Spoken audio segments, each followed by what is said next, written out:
Morning or good evening. Welcome to this session on demystifying versioning in SharePoint Framework solutions. And today's session will be delivered by Jasjit Chopra. So, as all of you know, this session will be recorded, and we will be able to share the recording with you after this session. And if there are any questions, let them come through chat window. Okay. So, Jasjit, over to you. Hi, everyone. Thank you, Nandeep. Thank you for organizing such a good series here and others as well. I know some of you guys have come together and you guys are doing this amazing series. I really love it. We'll be basically talking about demystifying versioning in SPFx solution, and that doesn't mean that we will be just talking about versioning for the SPFx solution itself.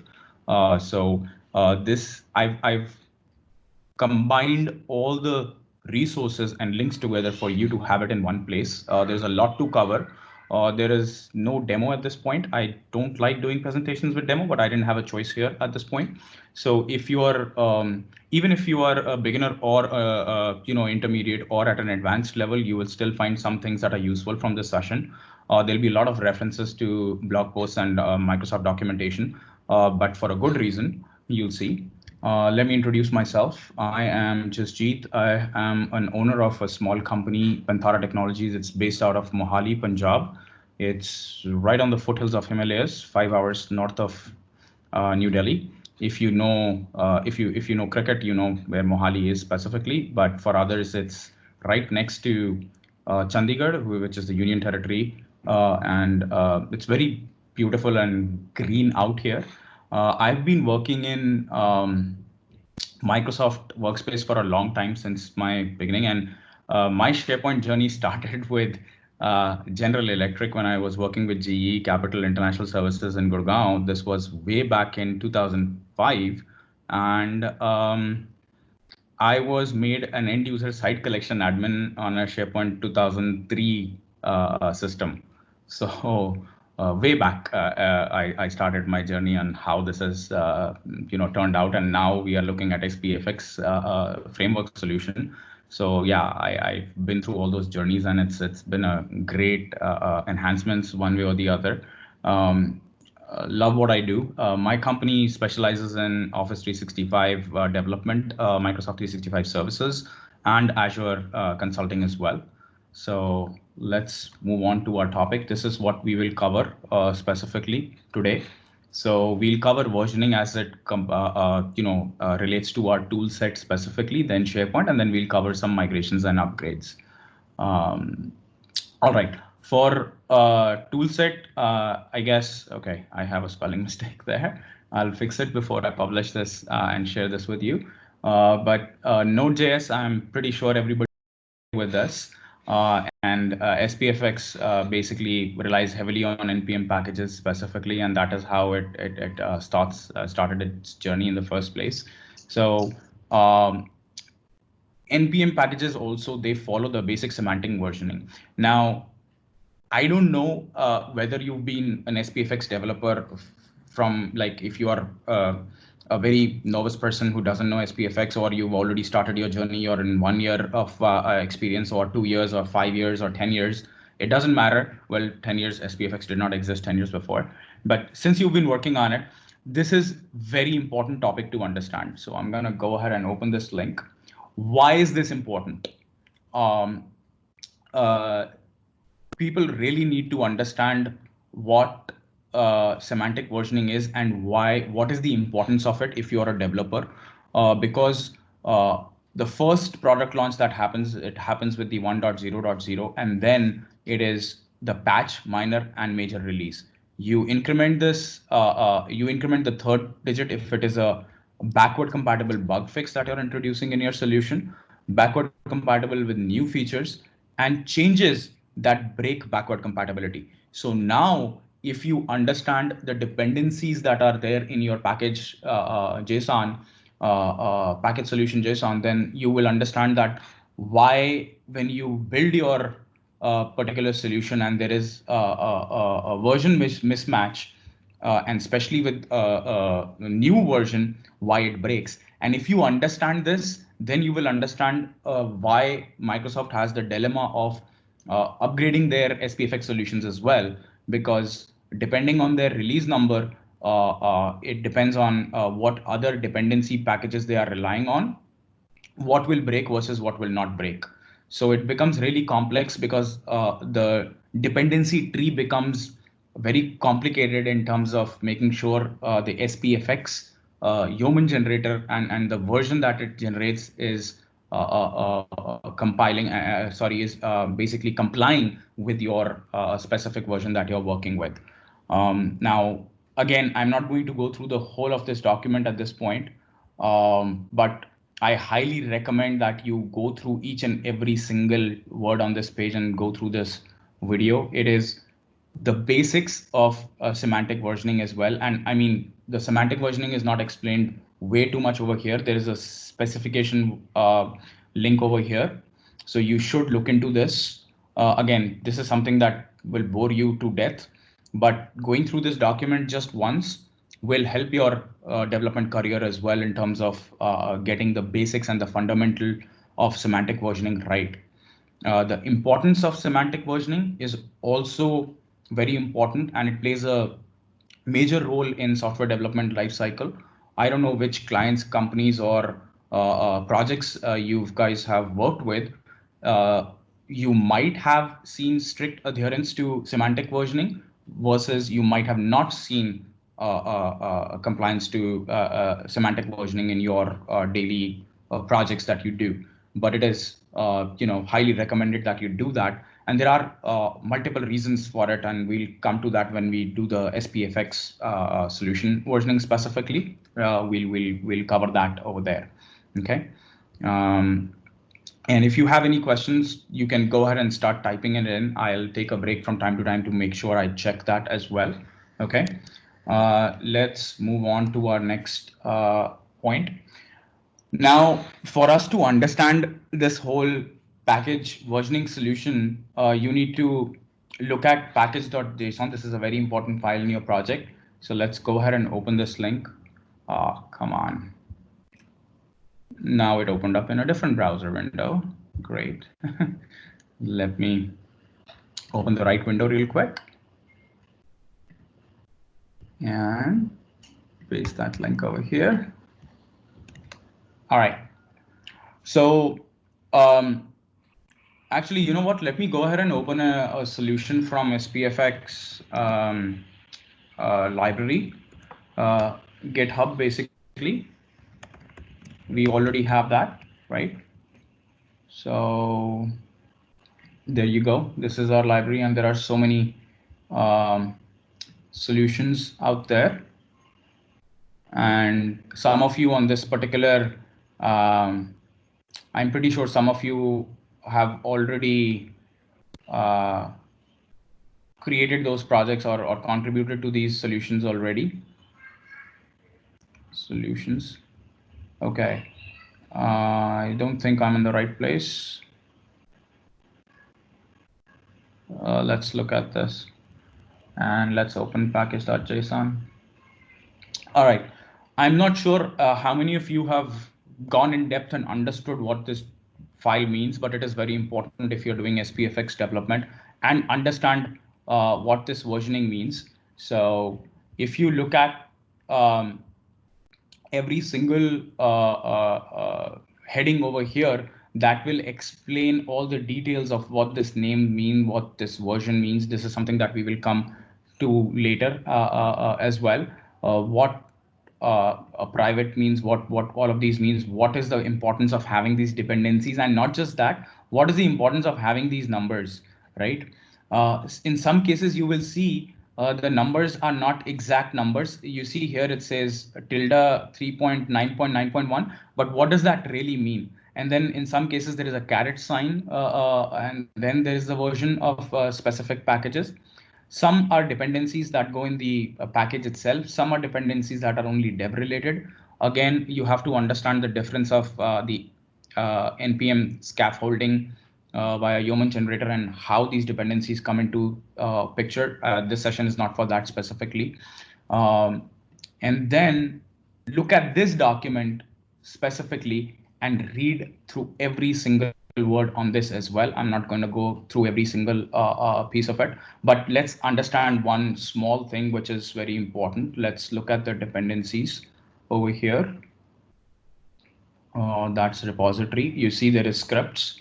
You have scripts over here as well, right? So what does this really mean, having a scripts over here? So this documentation will give you all that description, and this is what is important. Now, I spoke about the tilde version and the caret sign and everything.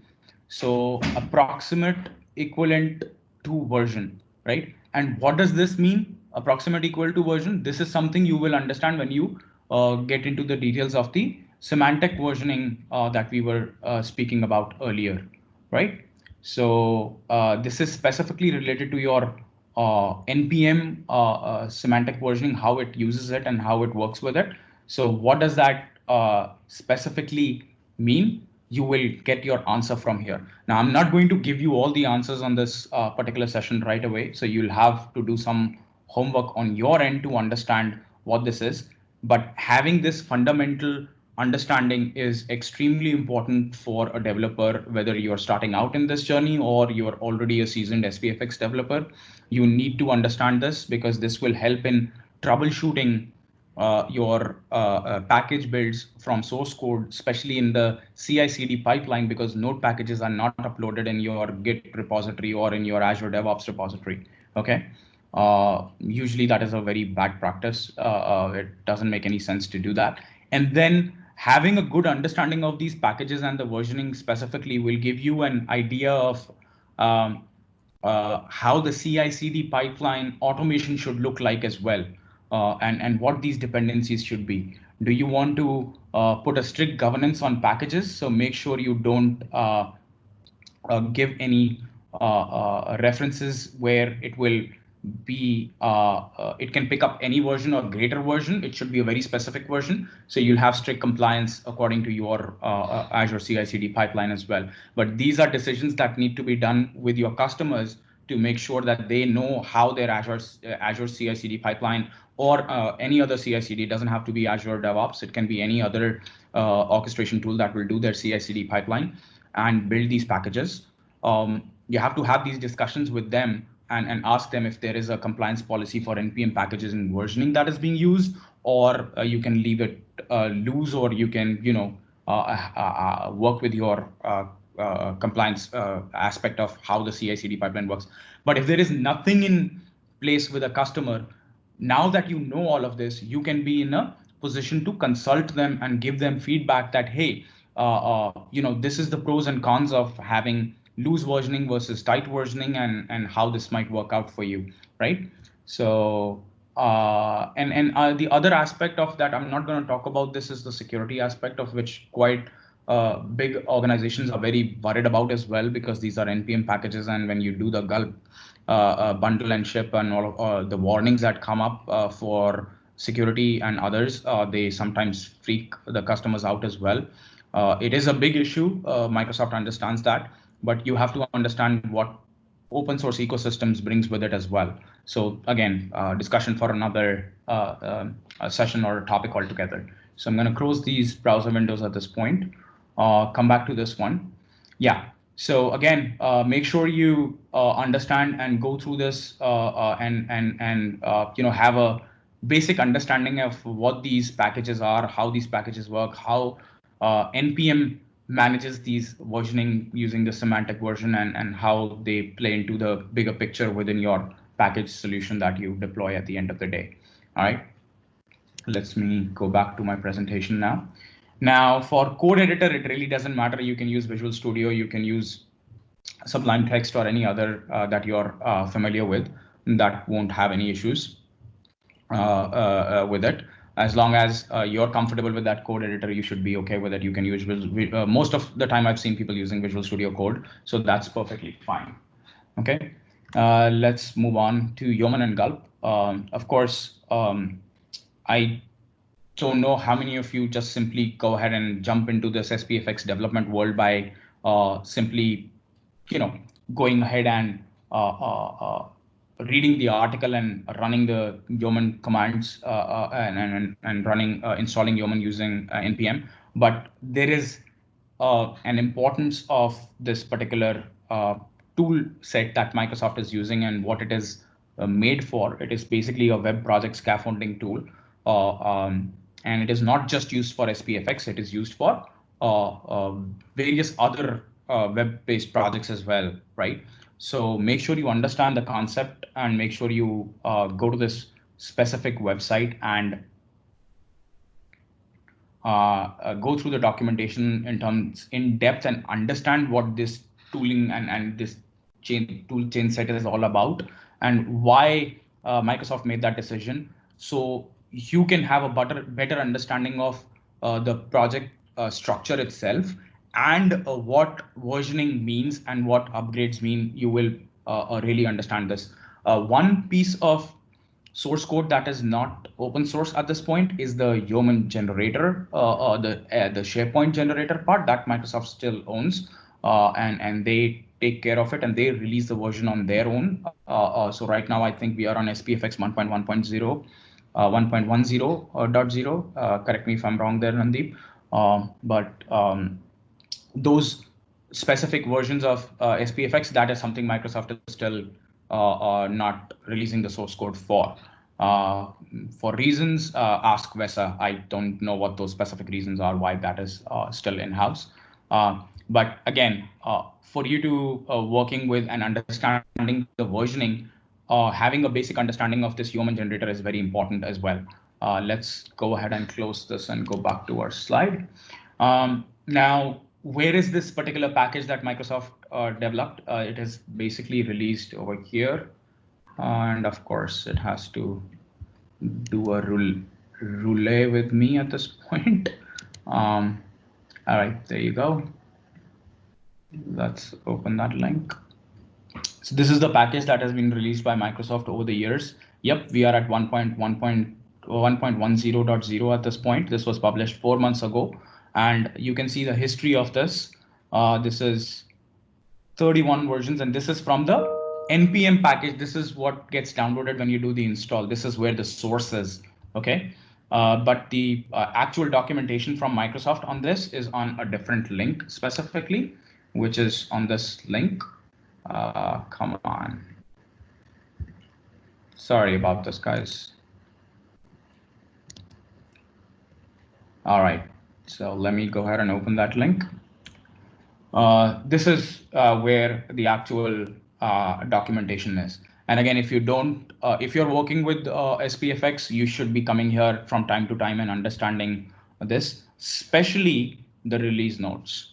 This is important for you to understand what they've improved, what bugs they've fixed, and what documentation update they've made, right? So this is what you will have more clarity and details on specifically about a specific version release, okay? I have to, in quite a few circumstances, keep myself up to date because we run into specific bugs that are here and we monitor them very closely because as soon as that bugs get fixed, we tend to patch it for our customers as well. So this particular release versioning here release notes help us in that scenario. Okay, let's go back to our presentation. Now, for SPFx version specifically, how do you know which specific version the Yeoman generator was used to install your specific project on? It is a little bit tricky to get to that detailed information that will be available in this link. Hugo Bernier is another MVP who wrote this article. So go ahead and go through this resource as well. Again, you will see a lot of links that I'm referring to. This is not a session where I'll be showing you all the demo for how this will be worked, but this is a very good resource section. And what is the importance of those resources and why you should go to them is what I'm going to cover here specifically. Okay, so go through this blog and it will make you understand of how you can get to that details in terms of, so you can see over here this was using 1.8.2 which is pretty old. So you have to adhere to the NodeJS packages and all the other versions that were compatible with this version to be able to build this solution going forward. Now, why is this important for you to know this? If you are working on a project that has been written by another developer, how would you know this, right? So that is where this becomes important for you to understand this, and then we'll cover how to upgrade solutions to from 1.8.2 to 1.1.0. That is something that I will cover in the end. But there are scenarios where we come across packages. In fact, you will find some packages that you want to reuse from GitHub itself, right? So those are some packages are old and you want to reuse them. You'll have to understand which version was being used specifically. There are other ways, very simple ways to understand that as well. But this can be a very simple way with a few commands to get you that information as well. All right, let's move on to our Gulp specifically. Now, what is Gulp? Again, I'm pretty sure everybody doing this has used this. Gulp is a dev dependency specifically. Uh, Sorry, somebody wants to say something? No, okay. I just heard someone say something, but all right. Gulp is basically an automation task scripting tool which helps you with the ecosystem of your packaging solution and cleaning up your solution and have some scripts that are available to you and do the actual package of it. So again, versioning of Gulp is important and you can know what's coming up with the latest version and what versioning is supported with the SPFx package as well. So where is my, I think I closed that. Let me go back to that as well. SPFx solutions, GitHub library.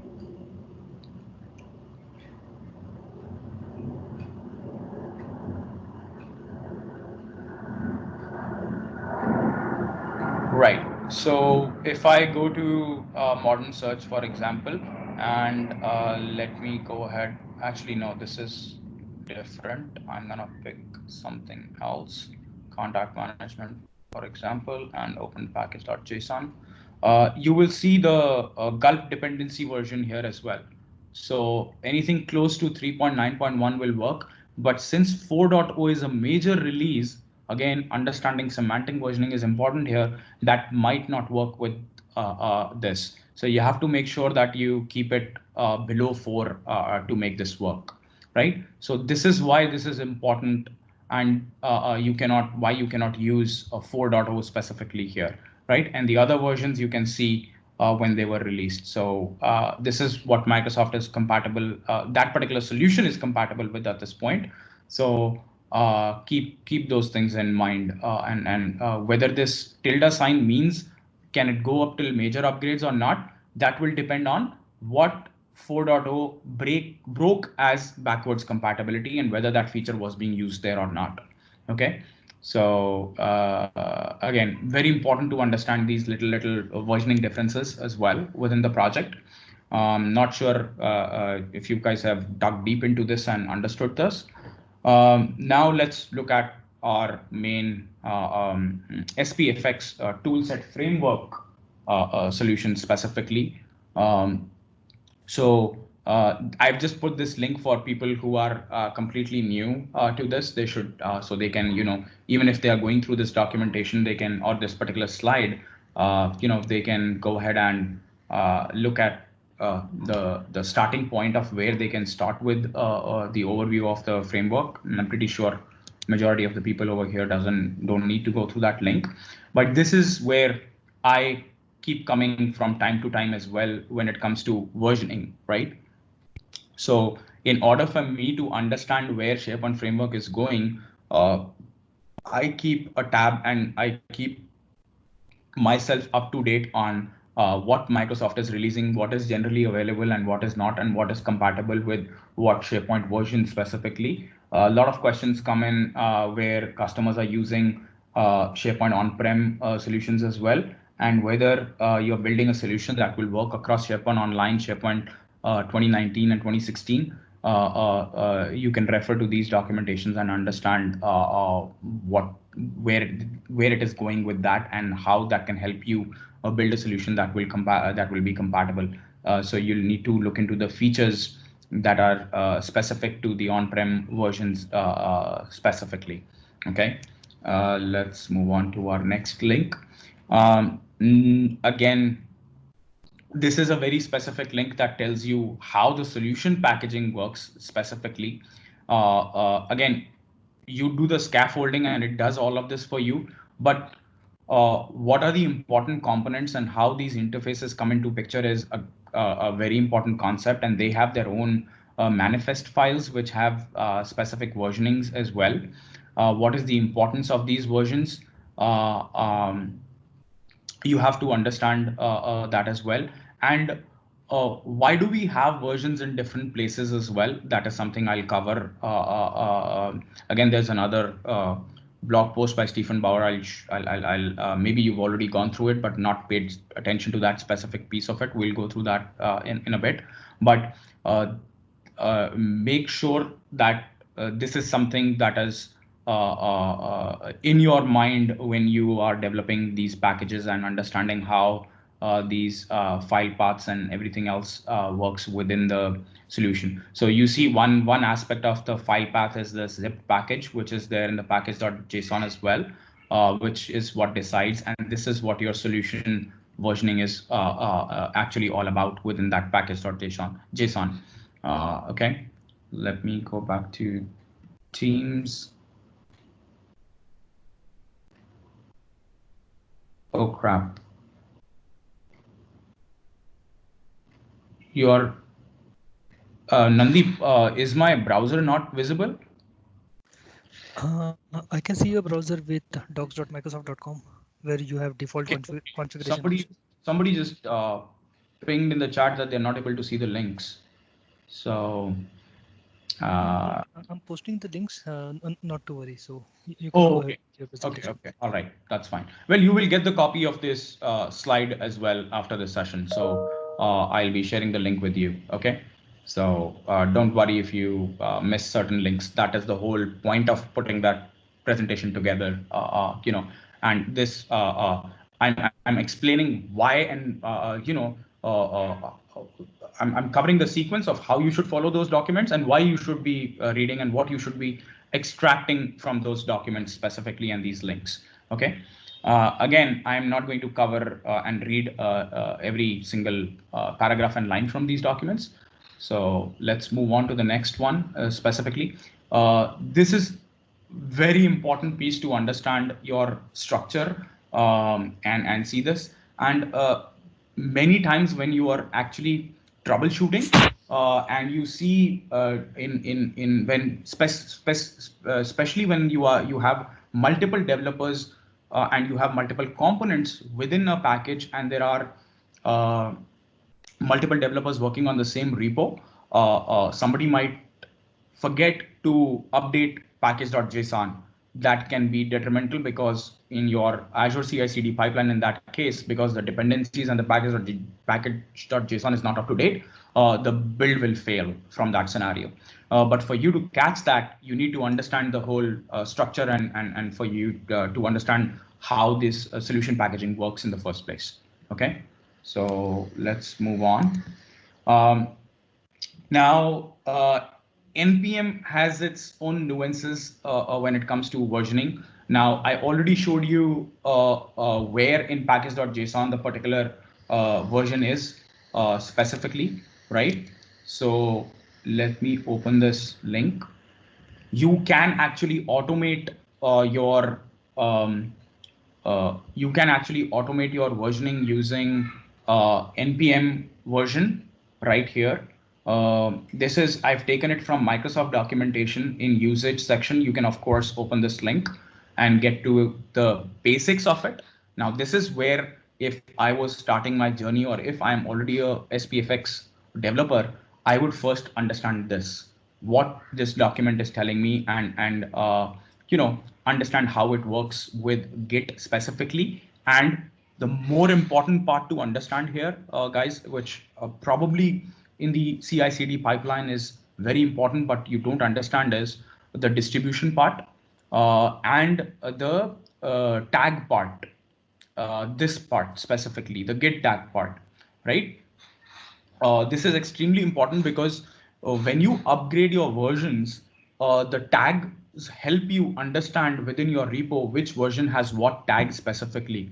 So when you're merging codes, when you're merging your distributions from different places, then you can use this. Today, if you're building a small solution for a particular client, you're probably not even using npm versions. Again, let me know in in your chat version if anybody is using versions for specific projects. I would really like to know who is using it today. So please let me know in the chat window if anybody on this call is actually using it or upgrading their versions every time they fix a bug and stuff like that. Another important aspect for your CI/CD pipeline when you're doing this is when I work with my customers, I do a lot of integration using Azure DevOps itself. So we have our bugs that are raised in Azure DevOps. Um, Apart from GitHub, as in my organization, we are not using GitHub. Well, it can be any DevOps repository, right? And which source control tool would you all suggest for working with SPFx? Well, you can use on-premises TFS, which is Visual Studio Team Foundation Server at this point. You can use Azure DevOps. You can use GitHub. Any solution will work which supports Git repositories in the backend. Or you can not even use Git repository. You can use other repositories as well. That won't be a problem. But by default, NPM has tight integration with Git repositories. So you will benefit from the tagging of it as well. Hope that answers that question. Now, coming back to our CI/CD pipeline, this is extremely important. Now you can, when you fix your bugs, you can attach your release version, your package solution version with your GitHub, specifically your repo. When it gets committed to the repo, you can say that these specific bugs were fixed. Now, how does it matter? Ideally, in an ideal world, where is this? Where is my, yeah, perfect. In an ideal world, you would actually create release notes for your customer for the SPFX solution and tell them just like this, that these are the bugs we fixed, and this is what was the feature enhancement, or we improved this particular support or performance increment, or whatever it is, you would maintain this. We usually do this at this point in some cases where it's really agile and there are customers that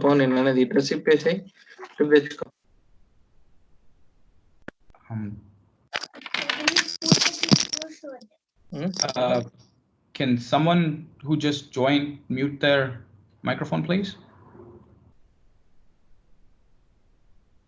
All right, thank you.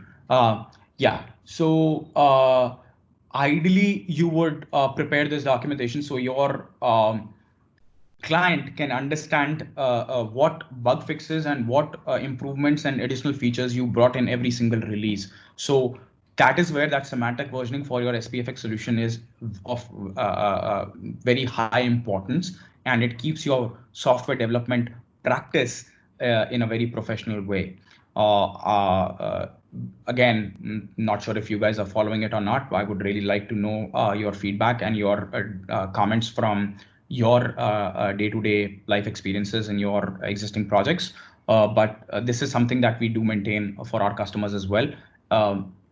After the 1.0.0 release happens, we keep a list of all the bugs that are raised, and then we package those bugs in a particular release version, and then we install that package going forward. And in our repository, the tagging helps us exactly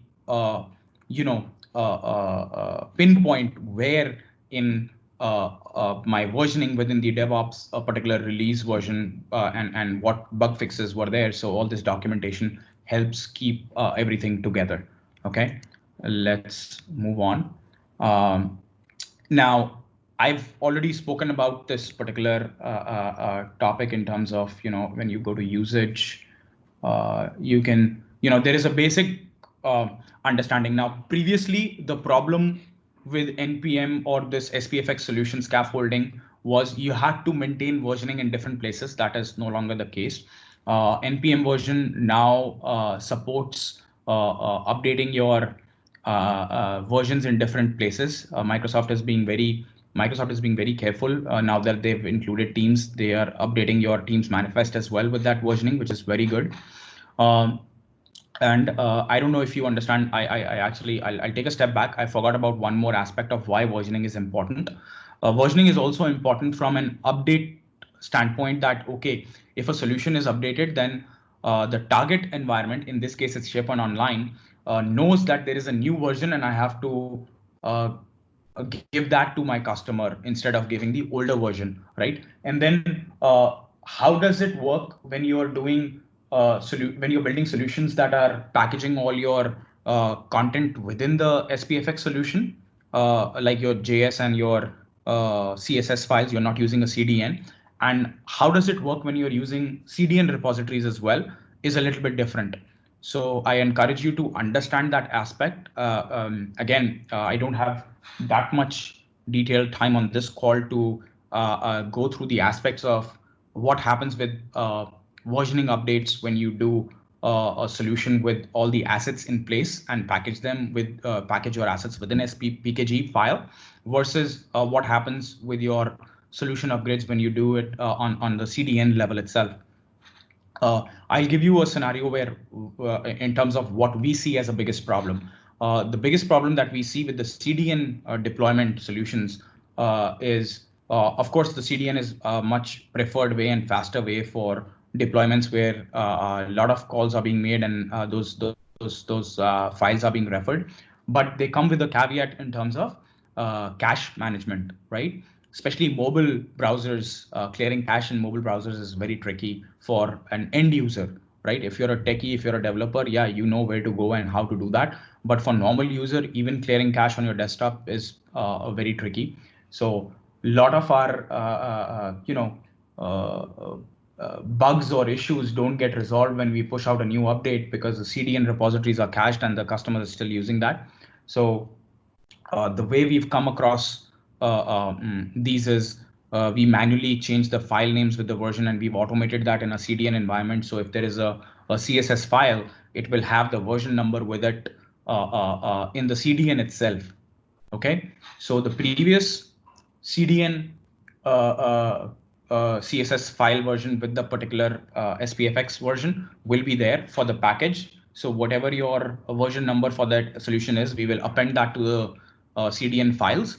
And then if a particular release is done, our CI/CD automated pipeline will put another version on it and upload that to CDN. Again, this happens automatically in the backend. The developer is only handling one custom.css, but when we do the distribution aspect, so that is when this gets taken care of.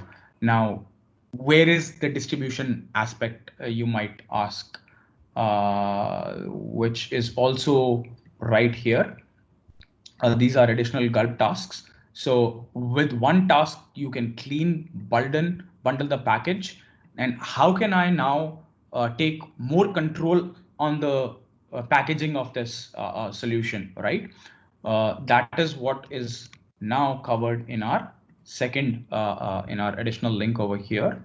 Let me go ahead and copy this and let's get to that link over here.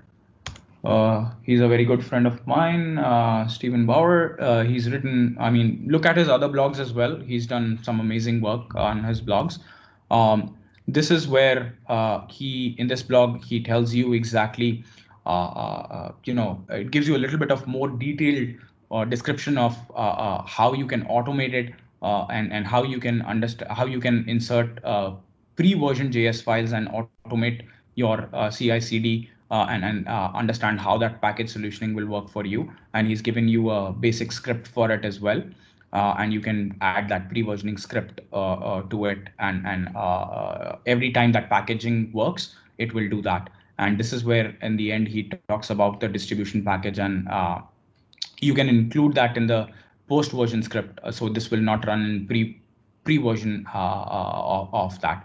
And he's also given you some more links within his blog post of how Git, how tagging works in Git specifically. And this is also, even though you are not responsible for the CI/CD pipeline, if you're a SPFx developer and if a customer is trying to implement or already has implemented this, these things are important for you to understand, because once the packaging is done, how will you troubleshoot and backtrace which version of the code is in production or in staging or in UAT environment, and go through that. And overall, from a career perspective, anyways, having this knowledge is very important for developers anyways. And I'm not saying mug up this thing. What I'm trying to convey here is that you need to get the basic understanding, so you have your foundation ready, that this is how it works. You don't have to know the internal workings of the tagging, but what is the significance of it? And in a very nutshell, where does in Git the tagging works, and when it gets updated when you do a Git push or when you commit basically, and you do the sync. Okay. Then you have your Gulp distribution, which we already looked at our PNP documentation, and he has already described that in detail. So you can go ahead and go through this, and hopefully, I'm not sure, is anybody using Gulp distribution or Gulp dev already? Let us know. Gopinath, we will be sharing the PowerPoint presentation with you shortly, with everyone who is attending this. So you will have that presentation link with all these presentation with all these links inside them. So hopefully that answers your question over there. All right, now let's close this and move on to our next slide specifically. So yeah, this is the crux of it. We've covered pretty much everything at this point, apart from the migrations and upgrades. So let's cover those topics as well. This is something I've included here just for the reference. There might be still people who are still working with old solutions, client-side solutions on the server side. So you can, using this link, there is some guidance from Microsoft. Again, you might not find it very helpful depending on where you are in your career. So you can see if you were using jQuery and data tables and whatever you were doing with your old solutions, Microsoft has given a path on how you can migrate those to SPFx. Now this is migration for your old type of solutions to SPFx. That is the kind of guidance this is all about. The second aspect of it is, okay, Microsoft is upgrading their solutions, and they are, the Yeoman generator and the SPFx main the SPFx solution itself, Microsoft keeps updating it. So how do you upgrade a solution from A to B? So this, for example, at this point, if we look at this, this is using 1.8.2, which we saw earlier somewhere. So how do you upgrade this from that particular 1.8.2 to 1.1.0 that is there today? So again, it's not a easy fix for you to upgrade. This is more about this particular session is more about making you understand and making you understand the concept and the basics of the versioning, and why why and what of the versioning within different sections of your project. So let's, come on.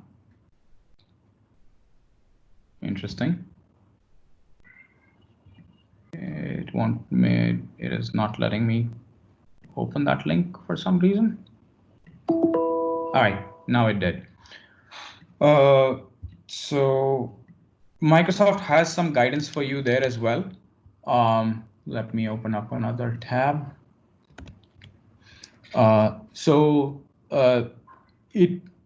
Now you can't jump from specific version, an older version, directly to 1.1.0.